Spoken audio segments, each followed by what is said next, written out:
तो आज हम बात कर रहे हैं एक बहुत ही दमदार कोर्टरूम ड्रामा हक के बारे में। बिल्कुल। इसका टाइटल मतलब बहुत सीधा है, अधिकार। बिल्कुल। लेकिन जो भी जानकारी हमारे पास है वो यही बताती है कि फिल्म इस एक शब्द की कई गहरी परतों को खोलती है। बिल्कुल। और फिल्म की कहानी हमें ले जाती है 1980-90 के दशक में। हाँ, और ये सिर्फ एक बैकड्रॉप नहीं है ना? नहीं, बिल्कुल नहीं। ये कहानी का एक बहुत अहम हिस्सा है। वो एक ऐसा दौर था जब भारत में महिलाओं के अधिकारों पर, खासकर तलाक और गुजारे भत्ते से जुड़े कानूनों पर समाज में एक बड़ी बहस चल रही थी। अच्छा। डायरेक्टर सुपर्ण एस वर्मा ने उसी माहौल को पकड़ने की कोशिश की है। और इसी माहौल के बीच में कहानी है शाजिया बानो की।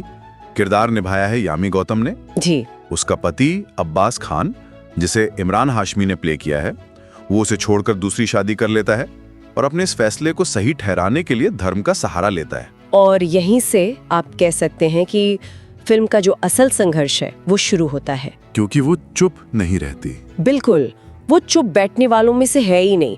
वो अपने गुजारे, अपनी इज्जत के लिए सीधा कोर्ट का दरवाजा खटखटाती है। दिलचस्प बात यह है कि उसकी लड़ाई सिर्फ अपने पति से नहीं है। हाँ, उसकी लड़ाई उस पूरी सामाजिक सोच से है जो एक औरत को कहती है कि चुप रहो और सब कुछ सह लो। तो इस मुश्किल किरदार को पर्दे पर उतारने का जिम्मा यामी गौतम पर था।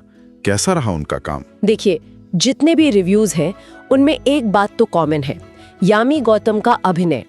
उन्होंने साजिया के दर्द को, उसकी बेबसी को और फिर उसके अंदर से जो हौसला निकलता है उसे बहुत ही सच्चाई से दिखाया है। कहीं भी ओवर द टॉप ड्रामा नहीं है। नहीं, बस एक खामोश लेकिन मजबूत लड़ाई है जो उनके चेहरे पर दिखती है। और इमरान हाशमी का किरदार अब्बास खान, क्या वो एक सीधा साधा विलन है? नहीं, और यही तो इस किरदार की खासियत है।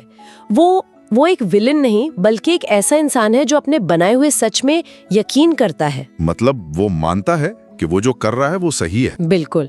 और जब वो कोर्ट में अपनी पत्नी के खिलाफ वकील बनकर खड़ा होता है, वो सीन वो फिल्म को एक अलग ही लेवल पे ले जाता है। तब ये सिर्फ एक पति पत्नी की लड़ाई नहीं रह जाती। जी, ये एक वैचारिक लड़ाई बन जाती है। तो इसका मतलब है कि फिल्म की असल जान इसके कोर्टरूम सीन्स में है। हाँ, बिल्कुल। और डायरेक्टर ने यहाँ बहुत समझदारी दिखाई है। कोर्टरूम में कोई लंबे लंबे मोनोलॉग या भाषणबाजी नहीं है, बल्कि किरदारों के बीच तीखी कानूनी बहस है जो दर्शकों को सोचने पर मजबूर करती है। हाँ, कि सही और गलत की जो रेखा है वो असल में कितनी धुंधली हो सकती है। तो फिल्म लाउड होने के बजाय काफी शांत और असरदार तरीके से अपना पॉइंट रखती है। और शायद यही सादगी इसकी सबसे बड़ी ताकत है। आजकल जहाँ सामाजिक मुद्दों पर बनी फिल्में बहुत शोर मचाती हैं, हाँ, वहीं ये फिल्म बिना किसी चिल्लाहट के सीधे कोर्टरूम के तर्कों से और किरदारों के जज्बातों से अपनी बात कहती है। लेकिन क्या फिल्म हर वक्त की फोकस्ड रहती है? कुछ जगहों पे ये भी कहा गया है कि कहानी थोड़ी भटकती है। हाँ, ये बात सामने आई है। कुछ हिस्सों में फिल्म की रफ्तार थोड़ी धीमी लगती है और लगता है कि कहानी मुख्य मुद्दे से हट रही है। अच्छा। लेकिन ये ज्यादा देर तक नहीं रहता। फिल्म फौरन अपनी पटरी पर लौट आती है। तो मतलब ये उन लोगों को ज्यादा पसंद आएगी जिन्हें गंभीर सिनेमा अच्छा लगता है। बिल्कुल।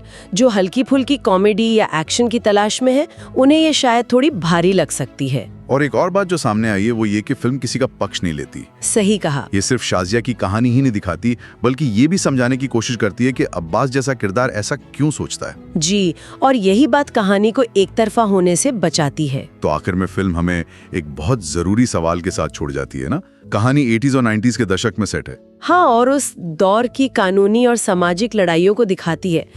पर सवाल ये उठता है कि उस दौर से लेकर आज तक, यानी लगभग 30-40 साल बाद, जमीनी हकीकत कितनी बदली है। वही। क्या महिलाओं को अपने अधिकारों के लिए आज भी वैसी ही लड़ाइयाँ नहीं लड़नी पड़ती? सोचने वाली बात है। कानून बदल गए हैं, समाज थोड़ा आगे भी बढ़ा है, पर क्या मानसिकता वाकई में बदली है? ये फिल्म इसी सवाल पर सोचने के लिए एक अच्छी शुरुआत है।